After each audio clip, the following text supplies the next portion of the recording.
The reception hall was alive with music, laughter, and the clinking of glasses. Fairy lights twinkled overhead, casting a warm golden glow over the sea of guests. Andrea, the radiant bride, moved gracefully through the crowd, her smile genuine despite the slight nervousness that lingered beneath it. And yet, something felt off.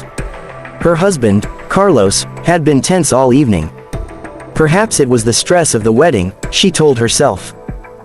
Or maybe he was simply overwhelmed. She reached for his hand, intertwining their fingers, but his grip was rigid. In an effort to lighten the mood, Andrea playfully nudged Carlos and made a light-hearted joke about his dancing skills in front of their friends. The guests chuckled, but Carlos's expression darkened. Instead of laughing along, he pulled his hand away and turned toward the crowd, lifting his glass. To love, he announced, voice laced with bitter irony, and to the lucky ones who find a perfect partner. Perhaps someone out there is having a wedding where the bride actually knows her place. A hush fell over the room. The laughter died, replaced by awkward shuffling and stolen glances. Andrea's heart clenched. She had expected a playful remark in return, not a public humiliation. She reached out to touch his arm, whispering, "Carlos, what's wrong?" But he pulled away sharply. "Not now, Andrea." The moment passed, and the celebration continued, but the warmth had drained from the night. The air was thick with tension. Andrea tried to shake off the sting of Carlos's words, but the hurt clung to her like a second skin. The weight of expectations. Carlos's father, a man of rigid traditions and stern beliefs, pulled him aside as the night wore on. "A man must maintain control in his marriage," he muttered. "If you let her speak out of turn now, imagine what she'll do later. Put her in her place before it's too late." Carlos clenched his jaw, the weight of his father's expectations pressing down on him. He had grown up in a household where men ruled and women obeyed. His mother had always been quiet, her voice drowned out by his father's. And yet, Andrea, his fiery, independent Andrea, was nothing like that. She was strong-willed, outspoken, unafraid to challenge him. And that terrified him. Later that night, as Andrea approached him with an attempt at reconciliation, he remained distant, barely meeting her gaze. "Carlos, I didn't mean to upset you," she said softly. "I was just joking." But his eyes were cold. "You humiliated me in front of everyone." Andrea swallowed back her frustration. "That wasn't my intention, can we please just talk?" Carlos scoffed. "There's nothing to talk about." The words cut through her like a blade. As the evening ended and guests slowly trickled out, Andrea found solace in her brother, who had witnessed everything. "You deserve better than this," he told her. "Marriage should never feel like a battlefield." She nodded, but deep down, she still hoped things would change. A honeymoon in shadows. Their honeymoon was meant to be a time of love and discovery, but instead, it was suffocating. Carlos was distant, lost in his own grievances. Andrea tried everything.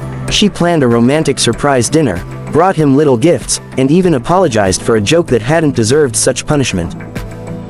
But each time, Carlos dismissed her efforts, acting as if her love was an inconvenience. "You think a candle at dinner will fix everything?" he sneered one evening, pushing away his plate. "You always try to fix things that aren't fixable." Andrea's patience was wearing thin. "Carlos, do you even want this marriage to work?" For a moment, he hesitated. And in that hesitation, she saw the truth. Sophia's awakening. Months passed, and Andrea, now Sophia, had become a ghost of the woman she once was. She had given up trying to please Carlos. No matter how much love she poured into their marriage, he remained cruel, belittling her at every turn. One morning, as she prepared for a long-awaited job interview, Carlos made it clear just how little he respected her dreams. "You're not going," he said simply, blocking the door. Sophia's heart pounded. "Carlos, this job means everything to me." He laughed coldly. "You, in an office? Who would hire someone like you?"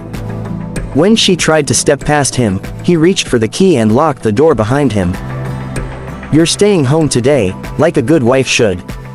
As panic set in, she grabbed her phone and dialed the one person who had never let her down.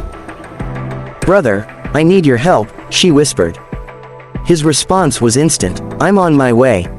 Within minutes, he arrived, furious but determined.